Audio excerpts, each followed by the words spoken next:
Right, good afternoon, ladies and gentlemen. Can I firstly thank you all for coming along here and taking the effort to support us doing this. This is something that we actually had planned pre-COVID, and we've been invited to several LACUs branches and a couple of yes, and then the COVID struck and we never got around to it. So we're very much doing an SS enterprise here, and we'll play it by ear and hopefully nothing will go wrong or too wrong. But every week we do a show and we choose the topics that we think that you might want to hear. So this really is about you telling us and asking the questions that you want to answer. So this is really your thing. And of course I'm joined by all the regulars. You can see we've got Eva Comrie here, who's here not only is a great nationalist, but she's also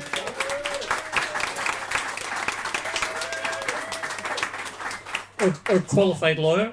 And then we've got Sara, our academic and constitutional expert. I'll come back to him. We've got Yvonne Ridley, who is a journalist extraordinaire who's worked for some of the, in fact, all of the largest newspapers in the UK. And a genius, another expert. And of course we've got Tommy, probably one of the greatest campaigners in Scottish political history.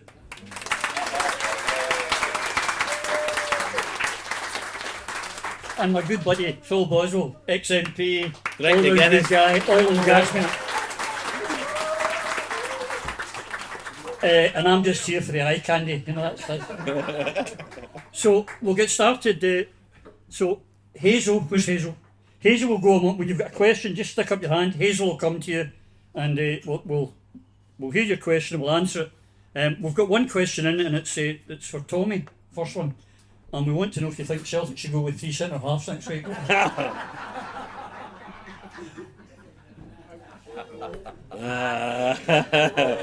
He's no rising in the debate. He's no rising in the debate, man. You should see some of the stuff he sends me, believe me.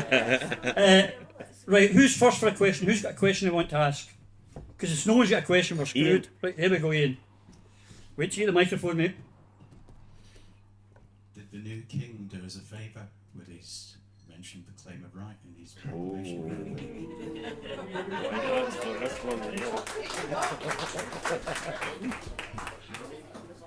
Well, it's certainly funny you should ask. Sara's actually going to probably give you all some great news just now on the claim of right, etc. What's it, this one? This one okay? That was not for recording. Oh, is that recording? Sorry. Okay. Yeah, he absolutely did. You know, the original oath that had to be taken to the claim to uphold the claim of right. Right, I'm not very good with these things. So. There. Okay. Don't spit. So what you heard him say was that he was going to uphold the Protestant religion, but you can't take a wee bit of a document and just uphold that bit. And going way back to the time when the very first king had to take an oath to uphold that was William III. He was then made to honour the Scots' right to protest under the claim of right 10 years after he took that oath. So we know it wasn't ever just about the religion. But this is natural. Okay. However, it turns out that because there are 2 crowns, the English crown and the Scottish crown, and the Scottish crown doesn't mean the same as it does in England. It means the crown is the sovereignty that's vested in the nation and not just one person, not just one monarch. And for that reason, Scotland is only in a political union, it's not in a territorial union. So the king having to take an oath to uphold his Scottish kingdom, okay, that reflects a constitutional difference. So you saw him taking this oath, and he had to up, the Scottish one, and it's a Scottish crown separate from the English crown, right? So we're in a political union, but because of the crown, and because the crown is vested in the people of Scotland, we remain a sovereign territorial nation. And what that means is that when they talk about crown holdings and the crown estates, they mean what we own. So our resources in Scotland, the oil, the gas, the coal, the water, because of the separation of the crowns and the fact that constitutionally that means the nation, they actually belong to the Scots. They actually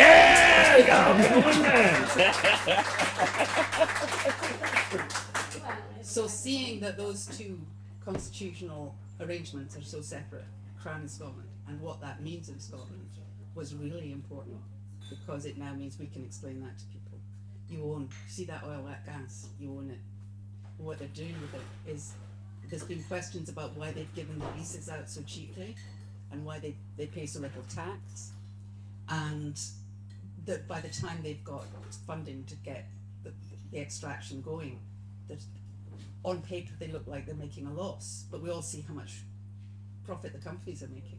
But what I'm told, and what we still have to investigate, is I'm told that how they get, what they're doing is, that means there's nothing that's due to the people that own it, the stakeholders. They're getting the back end, so they buy shares in the companies and they get the share profit. Stealing. So they're stealing it. They're stealing it from the people of Scotland. They're defrauding us, and they're impoverishing us with what we own.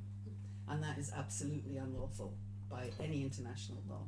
So that actually, it's all part of when you saw Charles become monarch and take that oath to uphold the claim of right, and as the Crown in Scotland, which actually doesn't mean just him, it means the whole nation.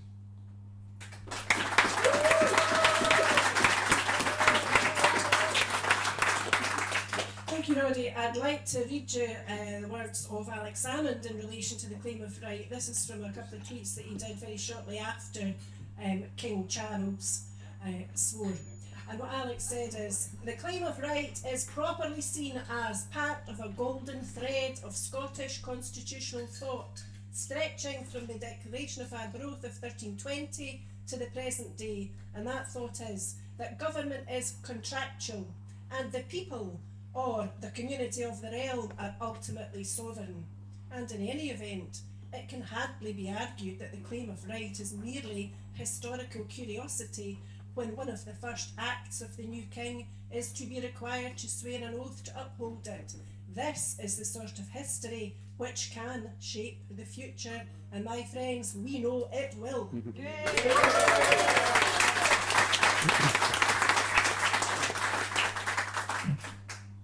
Just on that, we know that our opponents, they don't fight clean, and they will play up that the oath he made was just uphold the Protestant religion, and they will try the divide and rule. But when they say that, you now know, you've got the counter argument, not true, it's for everything. Yeah, I have a question for Sarah. Is there a question here of reparations for what's been taken from the people for the last 50, 60 years?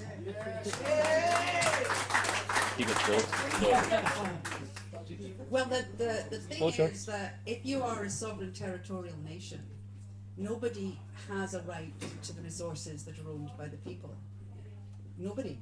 So Westminster England has as much right to our oil, our gas, our wind and our water as they do to Norway's or France's or anybody else's. But they've been taking it, and they've been calling it pooling the resources. But they don't have any right to do that.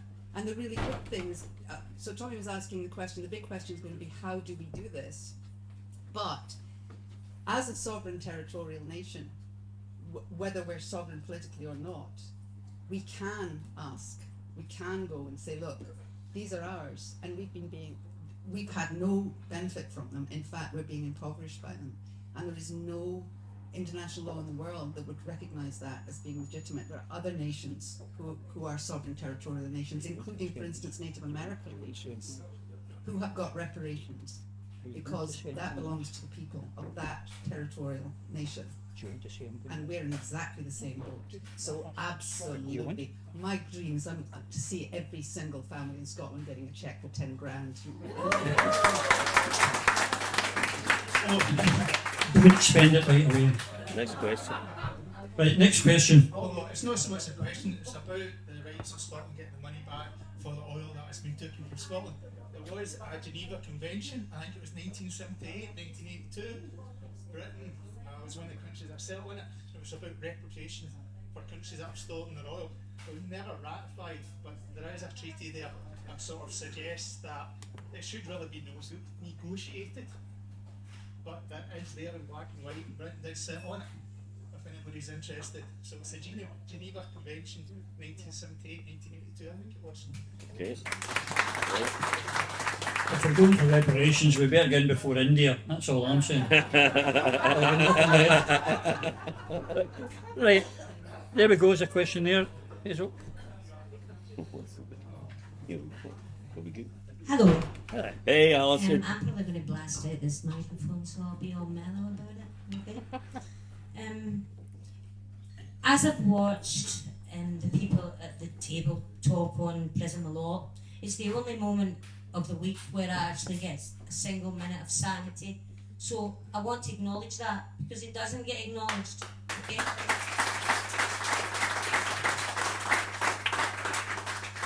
And now I'm going to be a Coatbridge woman and speak my mind. Okay? It's called charm.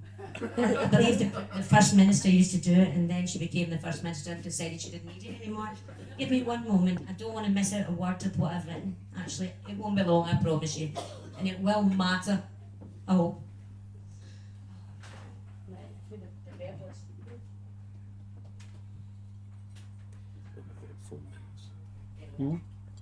Okay.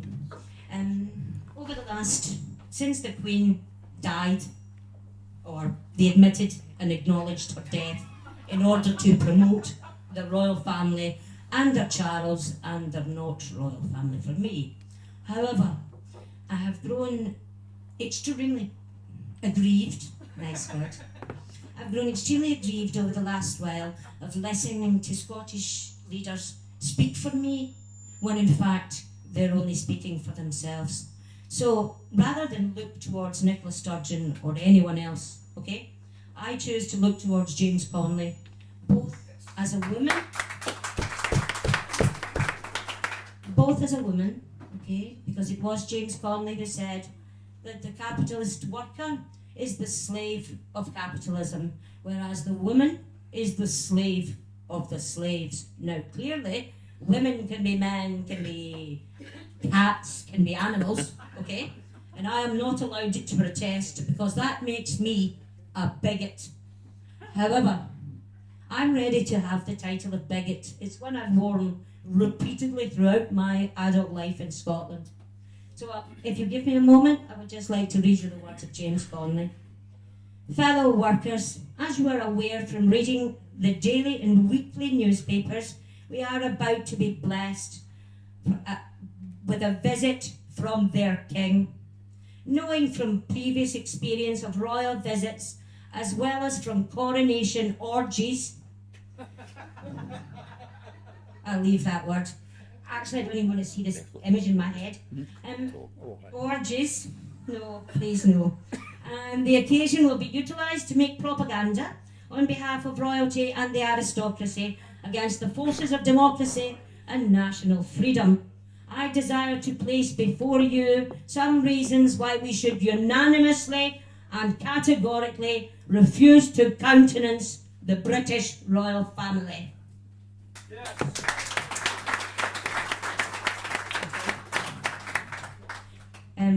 So we begin by failing to recognise it, its presences, its institutions, and its parades of all kinds.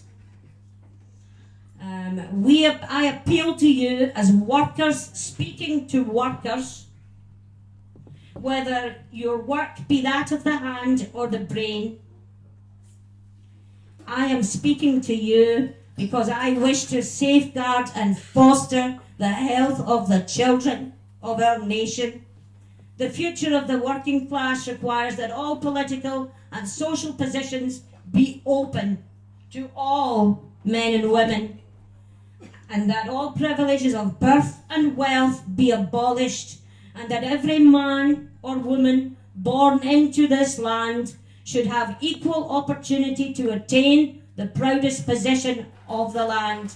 The socialist and I demand that the only birthright necessary to qualify for public office is the common birthright of our humanity.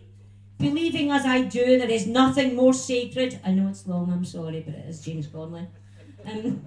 Believing that there is nothing on earth more sacred than humanity, I deny all and any allegiance to the institution of royalty, and hence I regard any visits of monarchy to Scotland as adding fresh fuel to the fire of hatred, which we regard the plundering institutions of which he and his family are a representative of. Let the capitalist and the landlord class flock to him to exalt him. He is theirs. In them they see the embodiment of their caste and their class. They glorify him and they exalt him. I'm going to cut a bit out because I know I'm wrong. The mind accustomed to political kings can easily be reconciled to social kings, capitalist kings of every workplace. Thus the coronation and king's visits are, by our astute, never-sleeping masters, made into huge imperialist propaganda campaigns in favour of political and social schemes against our democracy. But if these leaders and masters are sleepless in their schemes against us, so we, rebels against their rules, must never sleep in our appeal to our fellows to maintain as publicly as we wish our belief in the sovereignty of working class people. I offer one more word to you from Joseph Brennan, the fearless patriot of 48. The world will maintain the divine right of labour to be first in all earthly things, that the thinker and the worker are manhood's only kings. Thank you. Everything in future. I think it's only proper that our Prism's own Nicholas Witchell replies to that. Thanks very much, Roddy. I think all of us have to understand that we build in our hearts a vision of a better Scotland. That's why we're involved in the independence movement, and I'm always reminded of the RMT banner that used to hang above Bob Crow's desk when he was the president before he sadly passed away, and that banner read, "The past we inherit, the future we build." And I think that a lot of the talk that we've been involved in today, it's fantastic to have the history on our side. It's fantastic the work that has been done to talk about the claim of right and talk about how it still resounds. It's never been rescinded. The political union in no way, shape or form overturned it. But then we have to realise that when we're involved in the movement, many others are involved in trying to just get on with life and struggle to make ends meet. And the truth is, they don't have time to read about these things. They don't understand all of the machinations of kings and queens. And the truth for me is, I don't find it comfortable talking about past loyalties to past royalties and Scottish royalties compared to English royalties, because I don't want any royalty. I want us I want us to promote the idea of a very modern democratic republic where everyone is equal and everyone has got a life chance.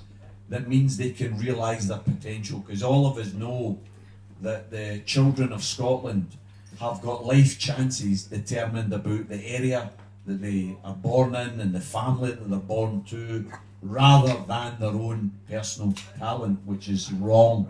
We need to build a Scotland that brings out the best in every single child.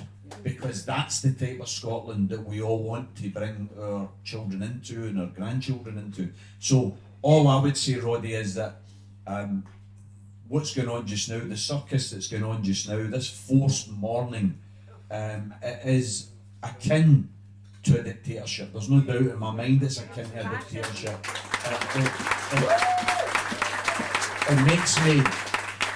It makes me very worried about the power of the British establishment and how they are trying to use the death of a monarch to try and shore up their establishment, shore up everything that they stand for.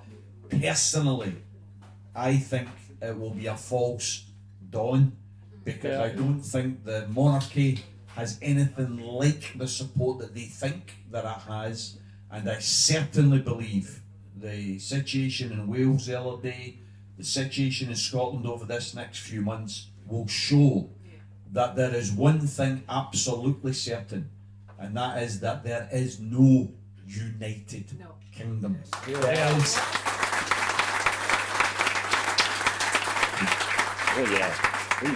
There is a very divided state among the four nations that make up the United Kingdom, and the only future I can see, and particularly given the situation with our young people, who already are overwhelmingly for Scotland's independence, the only future I can see is of self-determined nations: Wales, England and Ireland.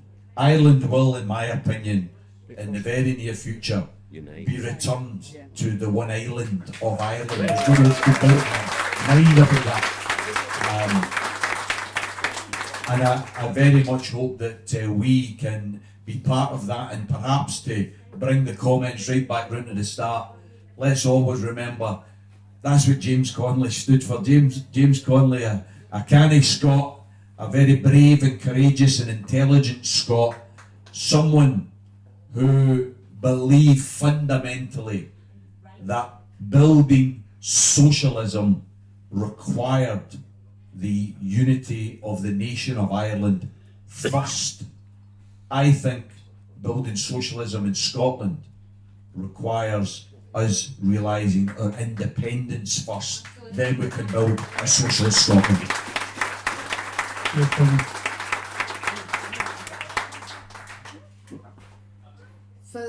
Since the Queen died, there have been attempts by the media and the establishment to groom us into some form of mass hysteria and mourning, and to make it easy for us then to accept this new king. And the reality is, when she first came to the throne in 1953, there were more than 100 monarchies in the world. Now there are less than 50. And we are heading in the right direction. And although I'm preaching to the converted here, we really need to get the message out that there is going to be an attempt to mass groom the British population, especially in Scotland. Every newspaper that I'm reading, they're pushing how much loved Scotland is by the royal family. They keep, if they had any respect at all for Scotland, if they had any love at all for the people in this great nation, they would have got rid of that ridiculous title that the paedophile Prince Andrew has.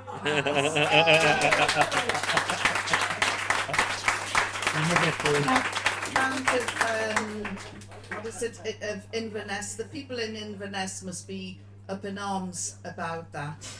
We don't need a monarchy. It's an outdated, outmoded institution. I've got nothing personally against the Windsors. I just don't think that we need them in the 21st century. So let's make Queen Elizabeth the last. It was appropriate when you started that with saying they're grooming us. I just thought, Nice, good drumming for the organ. Right, have we any more questions, or we're all going home and getting on the bevy? All right, here we go. Gentlemen. Over there. In the grey. Over here. Over here. Oh.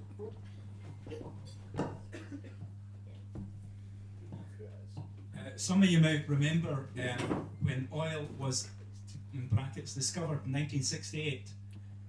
Aberdeen Council, in conjunction with the establishment of the 400-mile limit, put council tax or rates on the oil installations.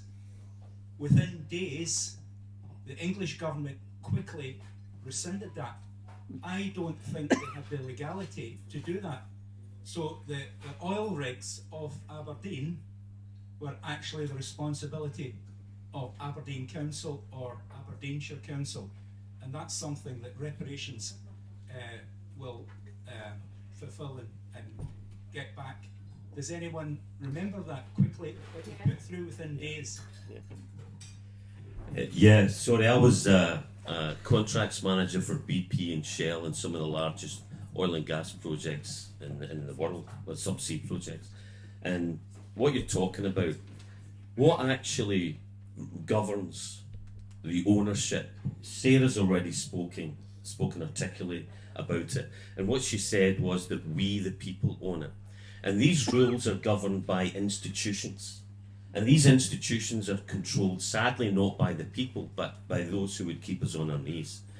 And the real important rules is UNCLOS, the United Nations Constitution on the Law of the Sea, which defines that the ownership of any of the reserves that lie within the 200-kilometre boundary, or any, before you get into international waters, belong to that sovereign nation. And we, as sovereign Scots, own the oil and gas. We actually own it. They're only licensed out. So in terms of reparation, I, like most of my colleagues here, don't look to the past. We look to the past for lessons learned, and lessons we should have learned, and lessons we should not forget, such as the theft and the impoverishment of our people.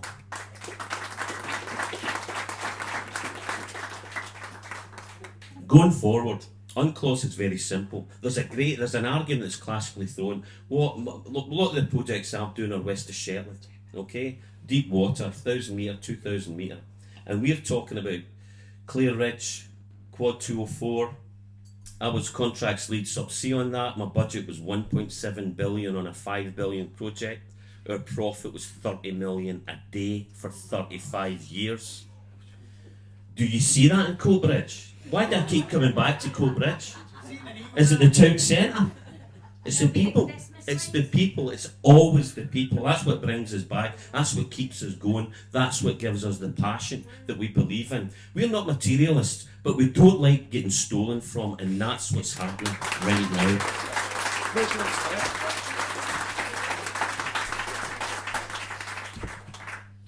I don't know if any of you here will have remembered the 784 Theatre Company and Cheviot Stag and MacLeod. Yeah. Why was it called 784 Theatre Company? 7%. Absolutely, 7% of the population owned 84% of the wealth. Now that was the position in the 70s. Do you really think it's any different now in 2022? Is it? I do my homework before I go to an event like this, so I had a wee read of Wikipedia today in relation to Coatbridge and its history. And obviously, 100, 200 years ago, Coatbridge was a thriving industrial heartland of Scotland with big industries and, you know, immigrants, obviously, from Ireland primarily, but a hard-working workforce of men and women. And it has gone from being an industrial heartland to an industrial wasteland on the watch of those who were elected from here of one party or another, all of whom, with a very few notable exceptions, went down there to settle down, no up. And so the importance of the oil industry and the wind and the reverse auction that the Scottish Government were responsible for holding recently, when they put a maximum price on the bids for the wind as opposed to a minimum. The lesson for all of us there is this: Politicians must be held to account, because otherwise, events like this, and he talks about you cannot learn your future until you learn from your past, will be as of nothing unless the politicians elected to deliver independence fulfil their promise, which was, firstly, to hold a constitutional convention. We heard that in January 2020 from our First Minister. She has to be reminded about it, but she could set that up tomorrow if there were a political will. But it's also the political will of we, the people, to make sure that on a daily basis we remind all of those around us of the painful reality of life in Scotland today for far too many. Look at the front page of the Herald, as Tommy referred to those who cannot bear the time or the energy or the inclination to consider politics and its machinations. The front page of the Herald today, the top half, headline, is about mothers surviving on the leftovers on the plates of their bairns because they can't feed themselves. And if you read further into the article, you read about a woman who's losing weight because she can't eat. She can't buy herself new clothes that'll fit her. She can't afford to buy a belt. And she's holding her trousers up with an elastic band for her hair. Is that the Scotland that we have? That is the Scotland that will only deteriorate further unless and until we are an independent country where our resources are for all of us, not retained by the privileged few who rip the mickey out of us on a daily basis. I know that Connolly, like Coatbridge, there are pockets of plenty, and there are some people who would consider themselves, in inverted commas, comfortable. Those people will not remain comfortable because interest rates will continue to rise. Inflation, which is in double figures, is only going one way. Now, those are the people who are comfortable who are going to be suffering when the gas and the electricity bills are followed by the other bills that will continue to increase. But beneath that structure, what you will find in every part of Scotland, there are no exceptions. There will be children and mothers and single working poor living in poverty, and the statistics in Clackmannanshire are the same as here in North Lanarkshire. 25 to 40% of people live in poverty in a country which is a net exporter of energy, where we have the Scottish crown, and we've just seen the spectacle of the English crown adorned with diamonds worth millions stolen from across the globe. Now, are we seriously contending that any of that show has any place in a modern world when you can walk out the front door, walk a couple of 100 yards into town, and you will see people suffering the impact of poverty on a daily basis? Hunger, fear, the inability to turn on the tap, the inability to turn on the electricity, the worry about what bills there are going to be, followed by those who are addicted to alcohol or to drugs, because at times in life that's all there is when there is no hope. So we can look at our history and we can say what Scotland needs, but by God, Scotland has never needed independence more than it needs it today.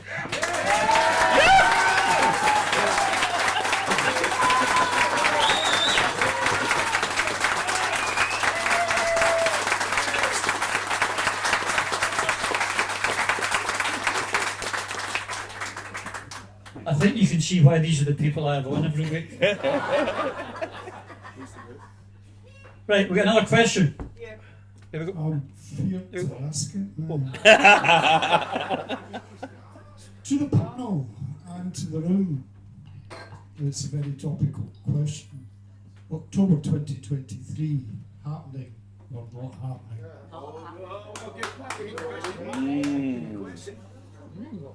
Well. Yeah, let's get the controversial one in right away. Now, Tommy's walking out here with his t-shirt, free in 23, so I think it's only right, Tommy, you answer this one first, my friend. Thanks very much for the question. I think we have to ask ourselves over the years since the first referendum, what's happened in politics.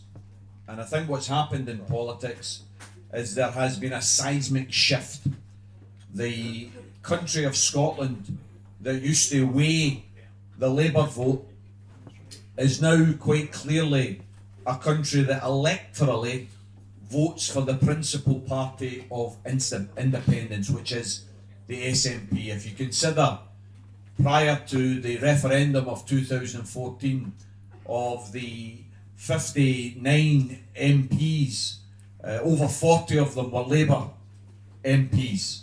In 2015, they had one. And today, after the latest general election of 2019, they've still only got one. So the Labour Party has, like snow off a dike, lost its support because it's wrapped itself in unionism. It's wrapped itself in the Union Jack, and it's put, the Labour Party has put the defence of the British Union before socialism. Now, some people would argue it was never for socialism, but the truth is, they are now nothing other than red Tories. Nothing other than red Tories.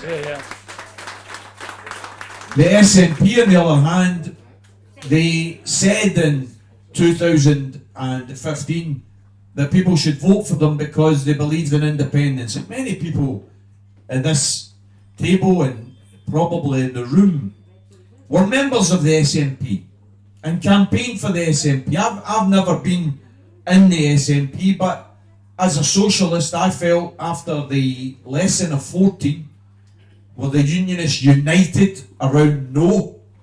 I felt as a socialist it was my duty to argue that we should unite the yes movement around the SNP.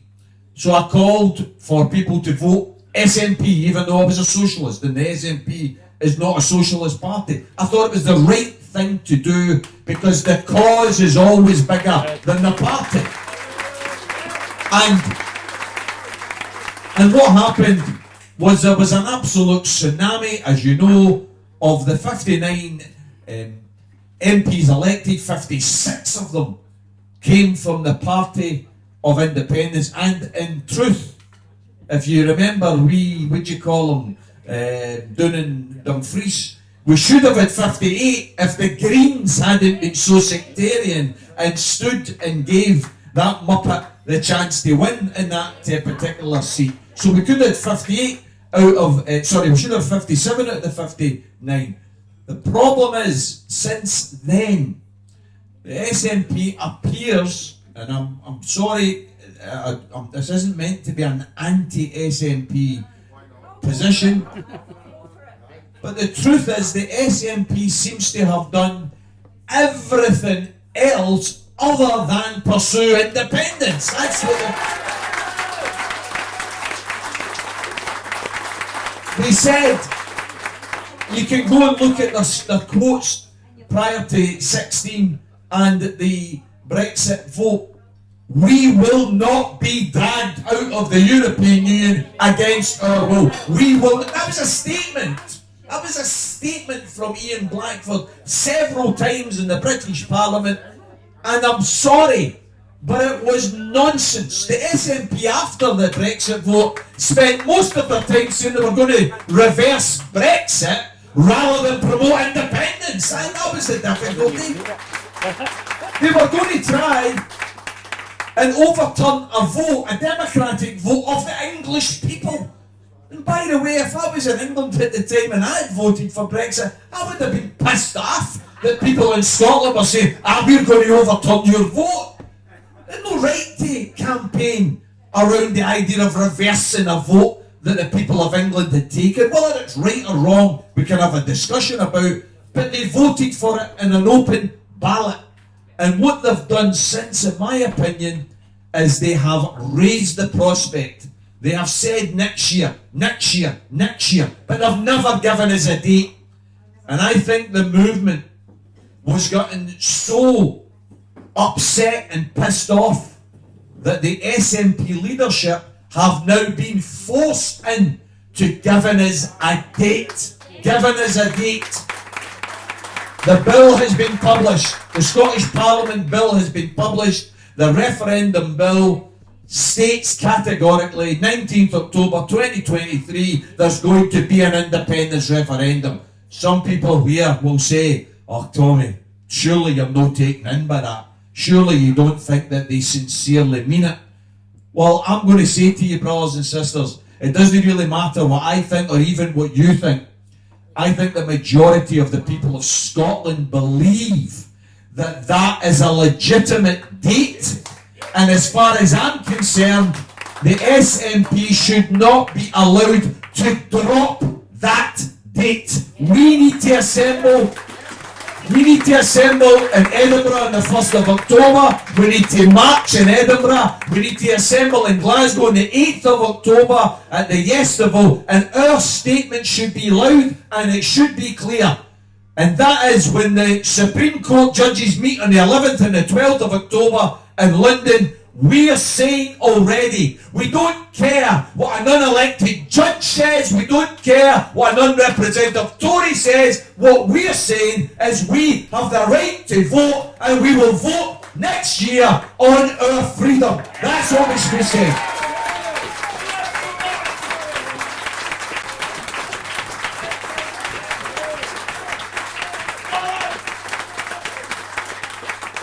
And Tommy says that they were kind of forced into it, and I know there's a lot of ALBA members here, and I have to make a declaration, being one myself. But you take the credit. Maybe a lot of you thought that we didn't do enough at the elections. We did enough to make the SNP do this. That was what got them moving, and Tommy's right, we've got to hold the feet to the fire. And we mustn't stop. Any of the rest you want to comment on this? Anyone? There you go. Very briefly, next October should be a month of revolution. Whether we get the referendum or not, revolution.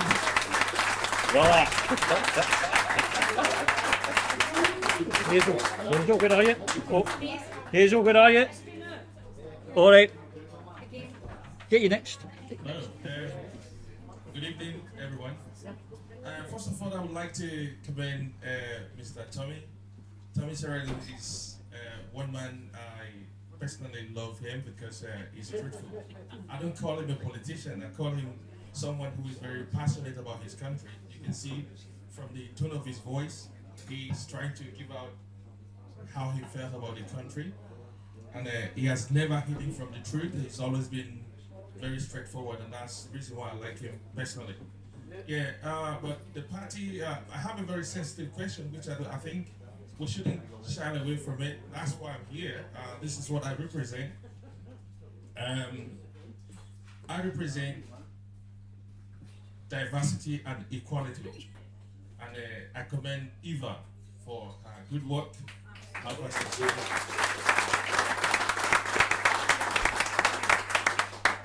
I'll throw my question in a second. It's a global political question, we all know that. How to accommodate diversity and inclusion of ethnic minority. But first of all, ALBA Party. I'm proud of ALBA Party. I've been everywhere. I've been to America with this cap. I've been to Africa with this cap. Everybody asks me a question, what is that? I say, what it means is Scotland. And I promote independence for Scotland. Anywhere I go. Oh, man.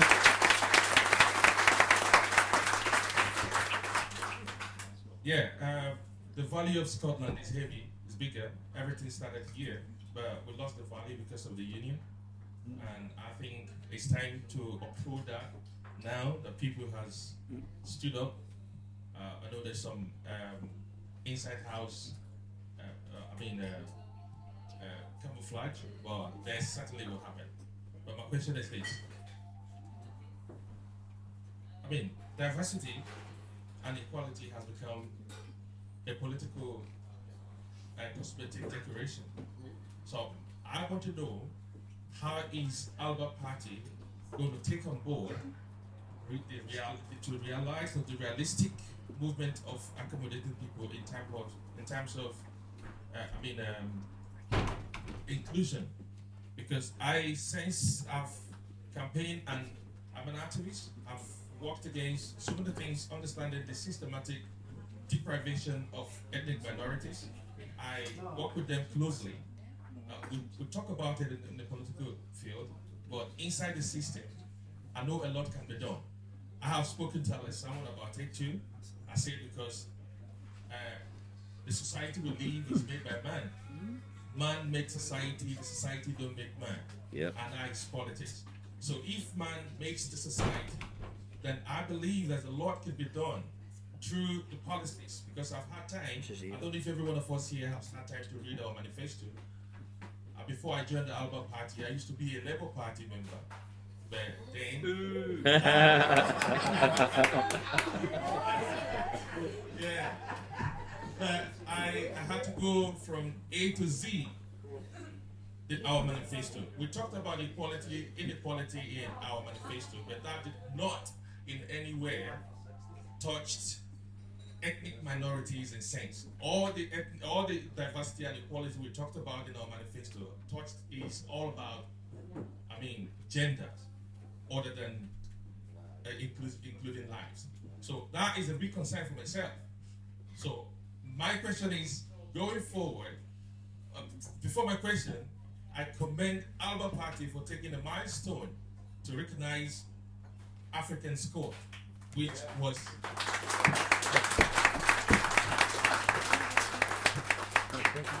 was given inaugurated on the 27th of February this year, and it was very awesome. That unite a lot of people, because when we demanded for that mandate, the Alba Party has to look around it, and it's the first party in Britain to be able to accommodate that, and we launched it, and that has pulled over a lot of ethnic minorities all across African regions and FARA together, and we've have in all the parties put together. Alba Party right now is the only party in Britain in Scotland that has more people from ethnic minority background compared to even the SNP. So what are we going to do to neutralize this and observe that this equality does not just disappear or meander into a dead air, just like a political operation? Thank you. Great question. Can I just say, although the room is, a lot of Alba people here, this programme is such as party neutral, but it just so happens we have the equalities person here from the Alba Party. But we're all non-party political today, aren't we? We're so neutral today in our politics that I need to read you the Alba Equalities leaflet, which concludes part of the Alba Equalities policy, which I helped to write, Tony. The Alba Party recognises that by dint of birth or happenstance, we are not all created, nor do we live our lives as equals. Scotland's history involves multiple injustices where chance or privilege have dictated outcomes, and today poverty continues to be the biggest driver of inequality and a blight on our society. These days should by now be past. Surely this modern world and an independent Scotland can cater for all without loss to any. Although those are laudable words,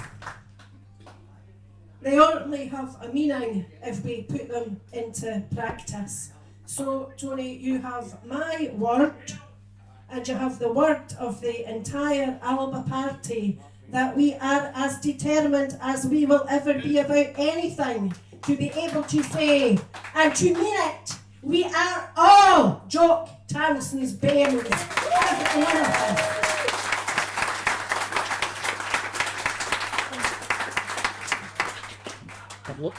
Where's Hazel? Hazel. Are you in the bar again? Oh.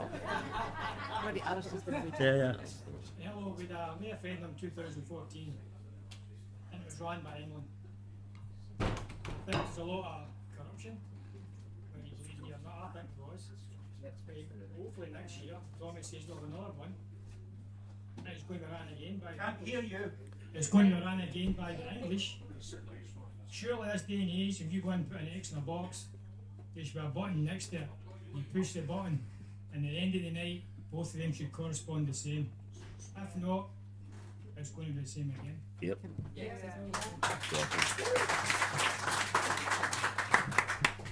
Can Can I just say that as long as Westminster's running any referendum that Scotland holds, firstly, they don't abide by international guidelines or rules on referenda.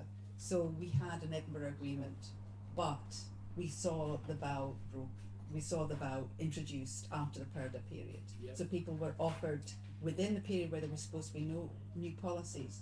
If you vote no, you will get this Devo max, and that influenced the vote. Now that should have, if that had happened in Switzerland, that referendum would have been invalidated by that alone. We also had the media, about 70% blasting against, putting out fear stories against independence. Again, that should have been monitored so that it was 50-50. That didn't happen. They had no exit polls. Well, there's another reason for that, because we had private companies controlling the poll. Here's a wee story, and we don't need to go into things that we saw happening and got evidence of.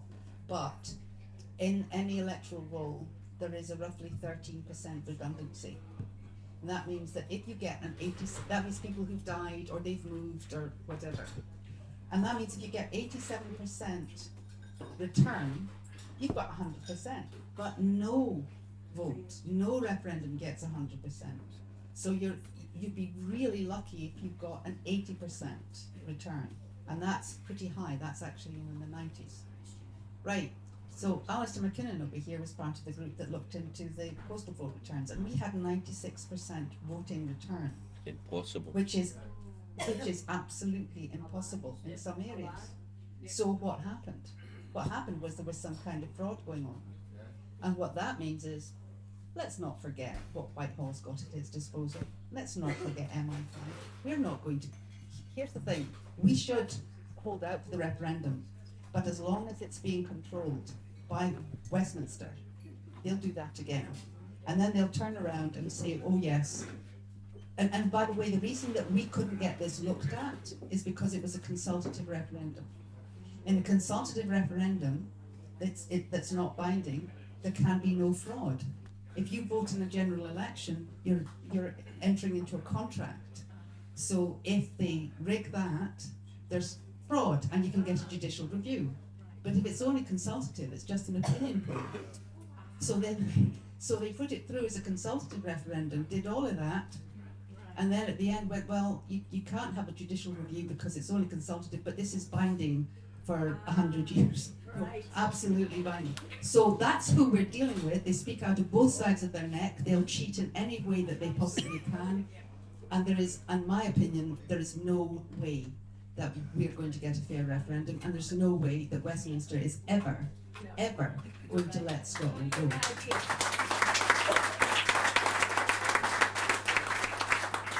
I'll just say, you probably know, most of you know, all of you know that I actually live in Catalonia most of the time. I've been there for 6 years. I could be there for 60 years, and I'll never be allowed to vote even in a general election. I can vote at local elections only. And I don't have a problem with that, it's quite right. I chose to go there and make my life better there. So I don't have a problem with it. We're using a local authority franchise, which means that people with holiday homes up here, people who are in, English soldiers who are stationed up here, people who are doing short-term contracts up in Aberdeen or wherever, have all got a vote. Students all got a vote.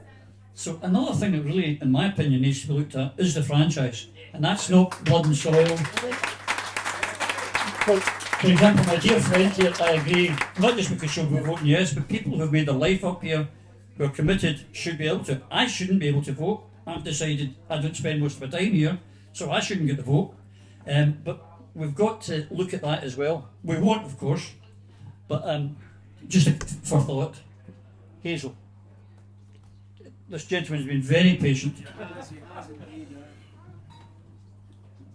Hi, I'm Alistair McKinnon, and I'm just going to go through this quite quickly. In 2015, the New Democratic Socialists wrote a paper called Defending Democracy.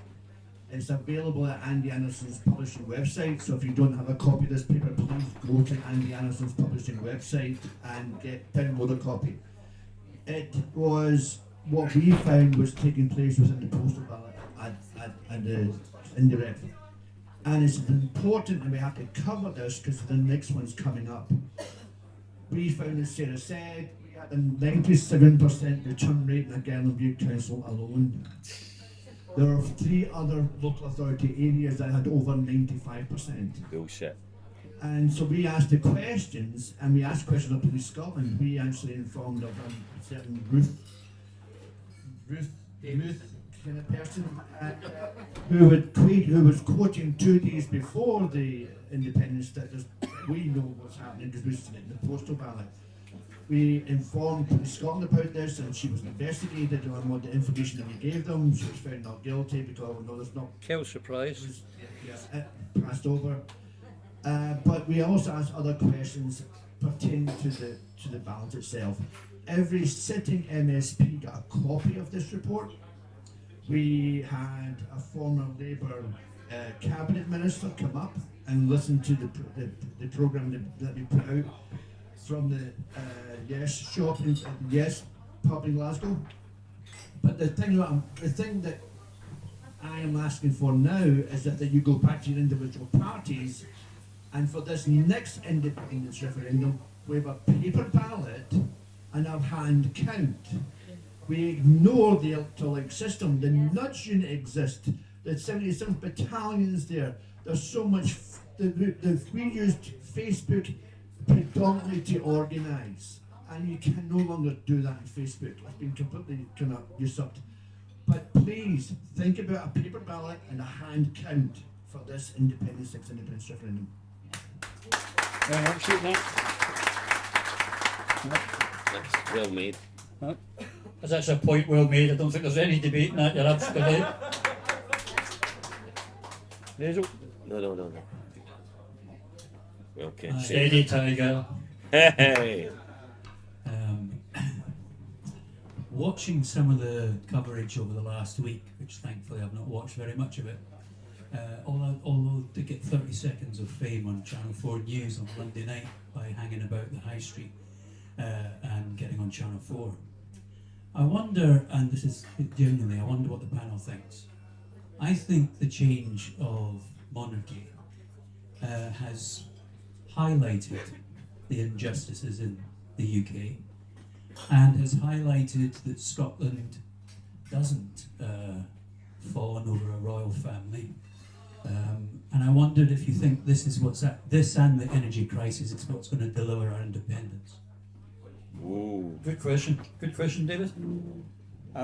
I'll start with Yvonne in this. I did say recently that, unlike the Unionists, I wouldn't. I mean, I'm a staunch Republican, but they've made such political capital out of this. I said I promised I wouldn't make political capital out of this. At least the woman was buried. So you want to read my blog on Tuesday? Trust me, it's going to be a better.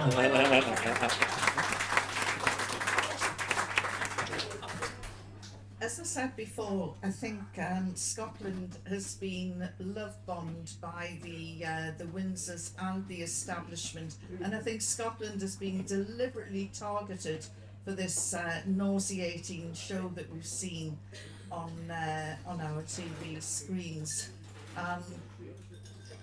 I think that it has exposed the difference between Scotland and England, certainly Wales, and definitely Ireland.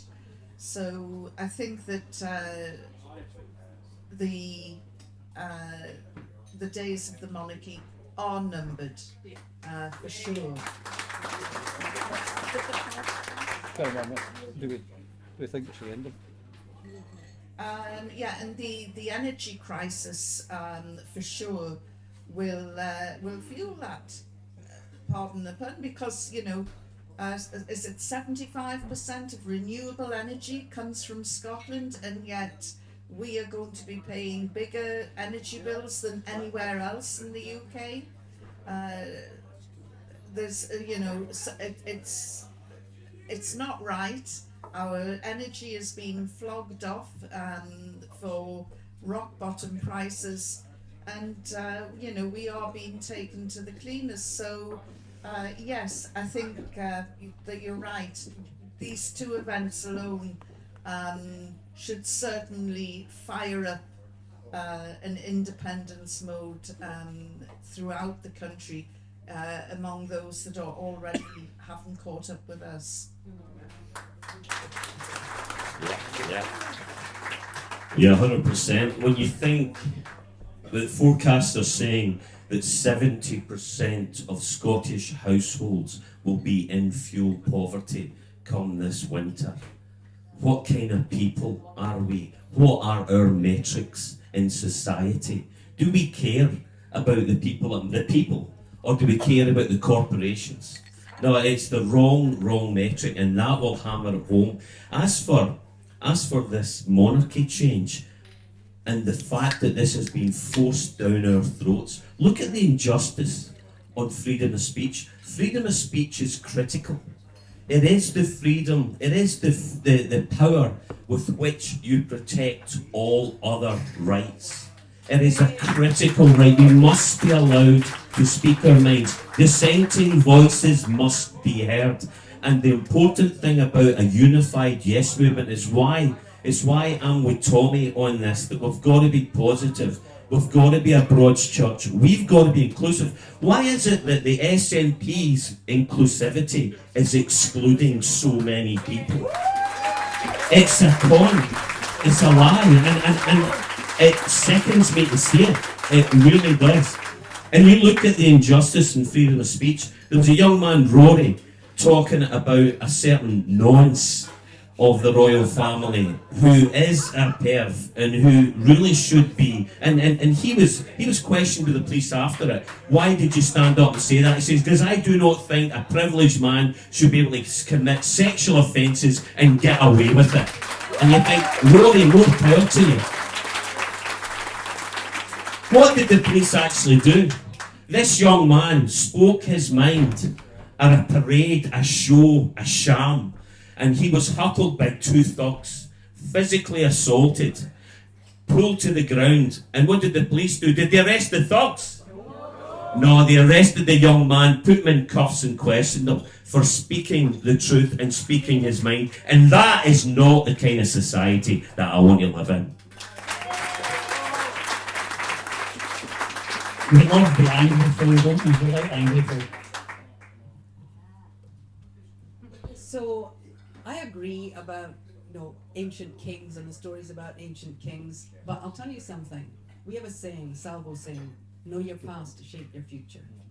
How about that we still have laws that are being ignored in the same way as the fact that we own the resources in Scotland, and that is vested in something that goes all the way back.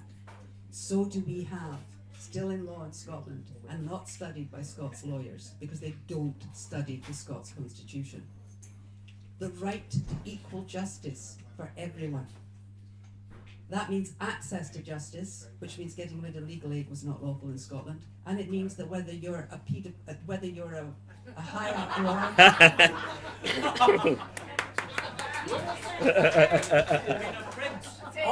or you're the guy on the street, it's the same justice in Scots law. It always was. The right to protest is an inviolable right under the Scottish Constitution and upheld in the claim of right. That's when these old laws and this history stop being, oh, that's just ancient history. We have a right to this now, and one of the most important things is the common good. The common good. That was in place from the 1400s, and it was socialist before there was any such thing as socialism. Yeah, that's 100%. who we are. And if we don't have a right to these laws and these provisions that developed as we developed over the centuries, then we don't have a right to our identity. In law we do, but Westminster's never, ever going to give us what we have a right to, so we are going to have to take it. Yeah.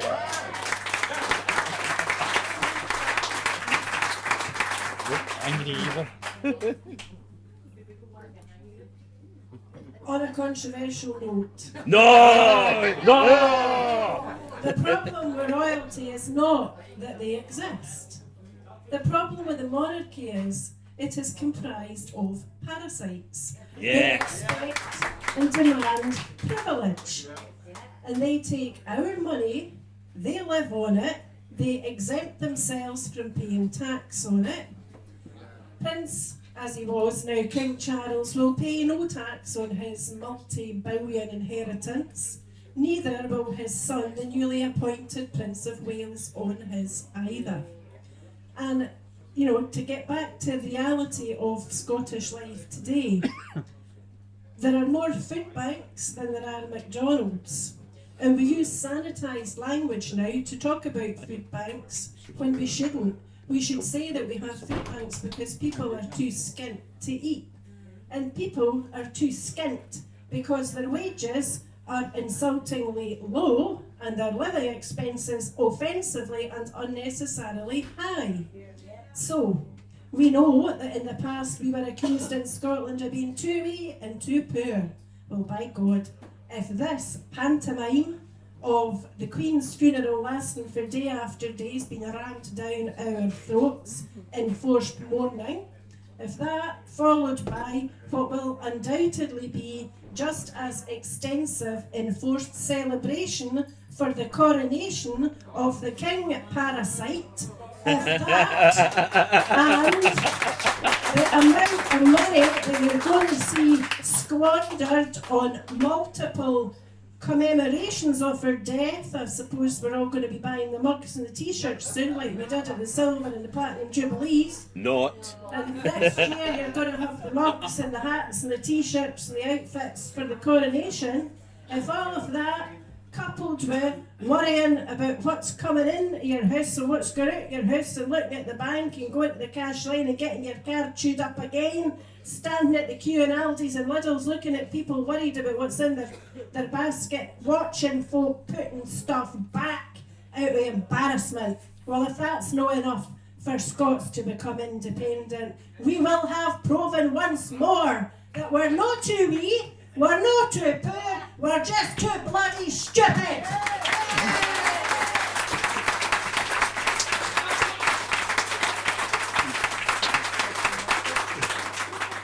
We've been doing this for a while, folks. I don't know if you want us to continue on for a wee while longer.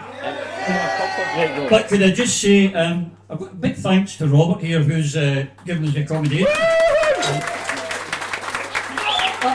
And now would be a good time. What you say is 25 past, now a wee comfort break, do your wheeze, fill the bar, buy a few drinks, you know, it's only right, he gets a few drinks ordered, and we'll reconvene at 3:30. Is that okay for everyone else? Right, who's going to be first for the next question? There we go. Over here, Hazel. A wee bit, I think would be better if we could.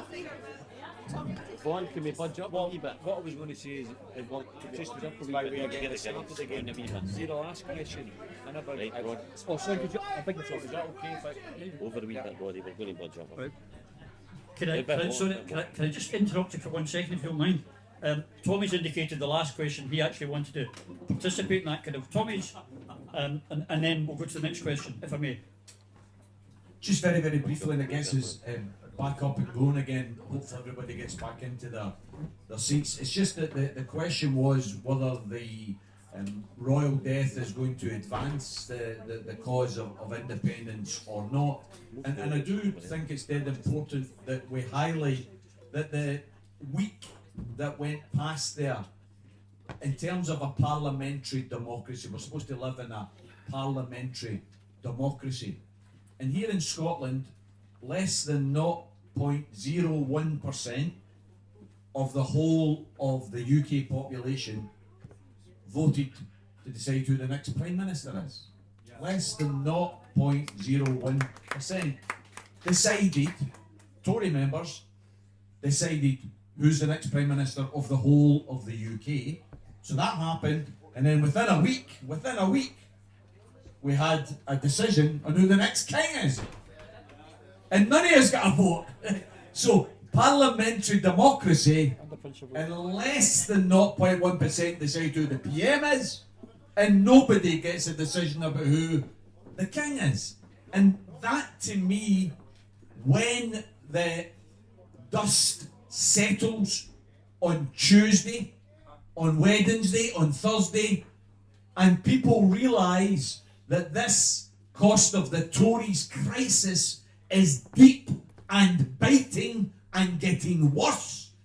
When the trade union movement, many of whom have now found their heads, when they, I believe there's now going to be a coordinated strike day that will involve not just the rail workers, not just the posties, not just the telecommunication workers, hopefully some other workers across the UK will get involved in saying to these bastards who are in charge, we're not prepared to accept that you can say it's okay to lift the cap on bonuses for the bankers, but we don't have proper wages for the workers.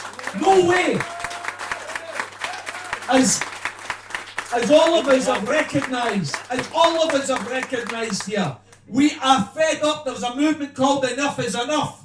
We are fed up with Swiss banks for them and food banks for us. That's not good enough. So the answer is to that question, yes, what has happened here will advance the cause of independence. It will advance the cause of undermining their system, because the next monarch has not got a morsel of the continuity and even, from their point of view, not ours, but even the credibility of the last monarch.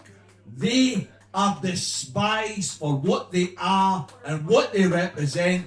And at long last, brothers and sisters, at long last, when you hear a politician say it's time to get tough with the Scoungers, we should say, yes, let's get rid of the royal family.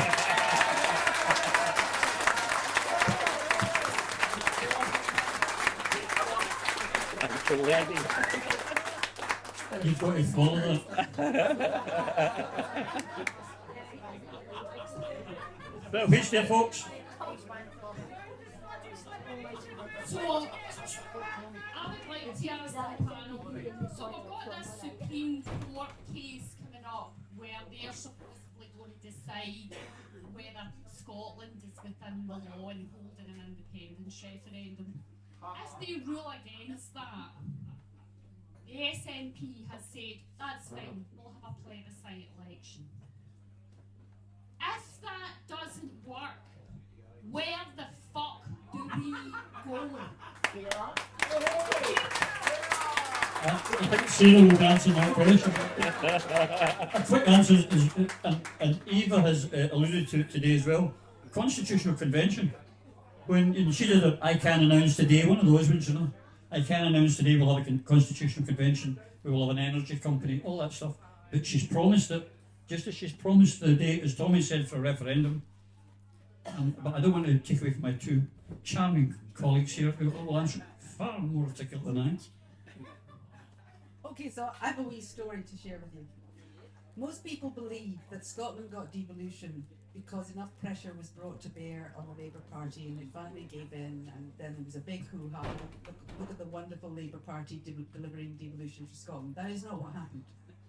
What actually happened was that there was an organisation called the Scotland UN Committee, and they got over 300,000 signatures, and they got standing to go to the UN. And what they did was they worked really hard in the background. An interesting fact is that Willie McRae was their lawyer. What? Read that book. And what they did was they went to countries looking for seats on the Security Council, and they said, look here, you're being blocked because you're not giving enough democracy to the sovereign territorial nations within your control, Russia in particular. And they said, or the Soviet Union as it was then. So they said, you know, you're being held to these standards. But do you realise that in the United Kingdom, Scotland is a nation, and it has been asking for the form of government best suited to its needs for some time, well, 100 years. They're getting nowhere. So apparently, once you're in, you don't have to follow the rules. Those nations then began putting pressure on the UN, and really embarrassing pressure. So finally, the UN turned around, and that pressure went on to the European Union, went all the way down. And they were told in no uncertain terms, if you do not apply the laws that we've got in place in terms of self-determination for peoples under the UN Charter, then you will lose your seat on the UN Security Council, and you will possibly lose your seat in the Council of Europe, and so you'll lose your membership of the EU. And it was only under that pressure that they caved, and then made a virtue out of necessity by playing it up as a great Labour Party thing that they delivered. So we know that Westminster's not going to let us go, and we know what has worked in the past. So that's why, on the 1st of September this year, Neil Hanley read out what we're calling the Edinburgh Proclamation. And I don't have time to read it today, but you can look at it, it's there on the Salvo website. And what we're launching is the Scottish Liberation Movement, because that gets standing at the UN.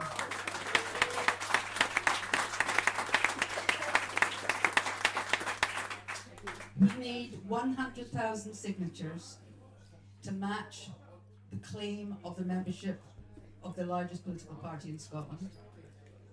There is already a Scottish National Congress group working to put that together. That would be the body that would go to the UN. With the plan that once we get what we want, it will become what used to exist in Scotland, which was a judicial body representing the people who loaned their power to the government. So it was non-parliamentary. It could step in the past and act as a parliament when necessary, but it was never dissolved. It never disappeared with the union. It's a constitutional provision. And that body, with people coming directly elected into it from the general public, from the liberation movement, can make sure that what comes out of what we hope we'll get, that is an advisory ruling, actually gives us what we need. And the way it works is like this. We go to the International Committee, we go to the UN, and we ask for an advisory ruling from the International Court of Justice. All we ask for is, please clarify, is Scotland in a voluntary political union, in which case it is governed by an agreement known as a treaty, which came with conditions. Treaty of Union. The Treaty of Union. And those conditions include, within the treaty and as a precondition, claim of right and Scots law within the treaty itself. Everything we've been talking about, the common good, the fact that we own these resources in common, an inalienable right to protest, equal justice, no profiteering in Scotland, no giving your pals tax breaks, all of that is covered under Scots law that we're supposed to have. And if we're in a voluntary political union, then all of that needs to go back in place, because that's the condition of union. But if we're governed by the domestic bill of an English Parliament from 1706, and that domestic bill is under the control of Westminster, in which Scots are outnumbered 5-1, then we are de facto a colony. So we'll take either, thank you very much, because if we're in a voluntary union, we get all these provisions back. If we're not, we get listed for decolonisation. And either way, one of the first things they'll look at is the rights of the people to the resources in Scotland and the way that's been handled, and then a whole lot more. But to get there, we need 100,000 signatures. There's a site, liberation.scot, where you can register. It's a pain to do it, but because we're being tagged as fishing expedition and all kinds of other things. But if you keep trying, you'll get on. And as we build that up, then that's the next step. We're not going to wait for Westminster to cheat another referendum, to cheat another plebiscite, to take us to the fake court, their fake law, where they tell us that the treaty was replaced by these acts of union, and Scotland didn't continue, so it's only the English Act of Union, so we're not really a colony because we're in a voluntary political union. Oh, I guess we're a voluntary colony. Right. The only way we get past this is if there is an organisation, if there is an international pressure outside of this self-serving, stealing, lying, cheating, gaslighting British establishment that is feeding the wealthy and starving our people and impoverishing us day by day with what we own. So we are planning to go around them. We've done it before. Scotland got 300,000 people signed up, and they got that pressure that gave us a devolved parliament. Well, the next step is it gives us our independence.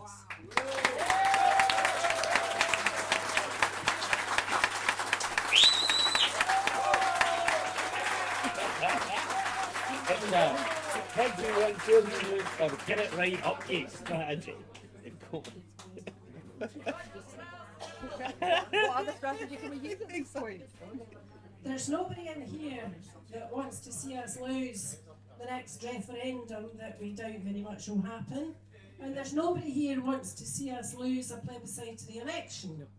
And there's nobody here that wants us to rely on only, and I don't say that to minimise it, but to rely on one strategy alone. Good politicians and popular movements have multiple strands and multiple methods at their disposal. And what we need today and every day is for every person in Scotland who would call themselves an independentista is to sign up at least one more and get them on the voters' roll and get them voting for independence. Because I listened to Kenny McCaskill a year ago when he spoke about his experiences in 2014, and he spoke about the housing estates and the schemes and the dark, lonely streets that he had pounded, the blocks of flats like the stairs that he had walked up and down, the doors that he had chapped, the people he'd spoken to. And the people of Scotland who have the most to gain from independence are mainly the people who do not have the confidence either to get themselves on the register or to vote. Those are the people that, friends, we have got to mobilise and encourage and bring with us on the road to independence. Without these people who comprise 25, 35, 40% of the population, our march towards independence will be much harder. So we all have to do our utmost to speak to everybody in terms that they can understand. And it's things like we pay into the Westminster Exchequer twice as much as we get back out.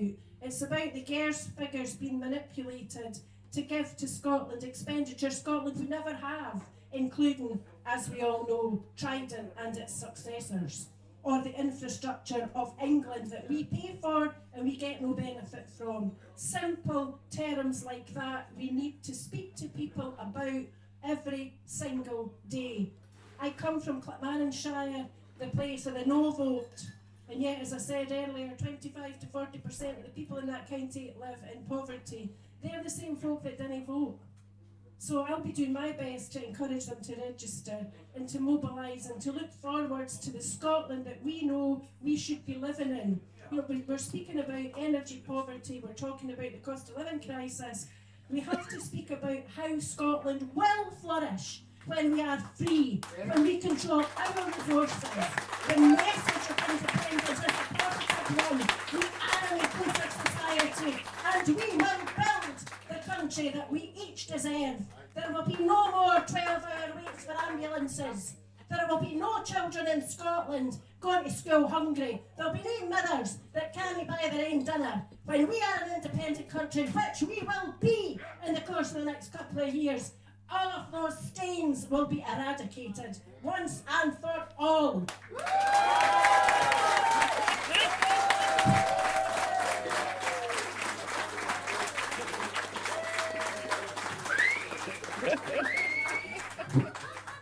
Still sitting down, I'm hiding behind you, but I just wanted to ask each of the panel, Eva touched on it there, how do we get out of this bubble?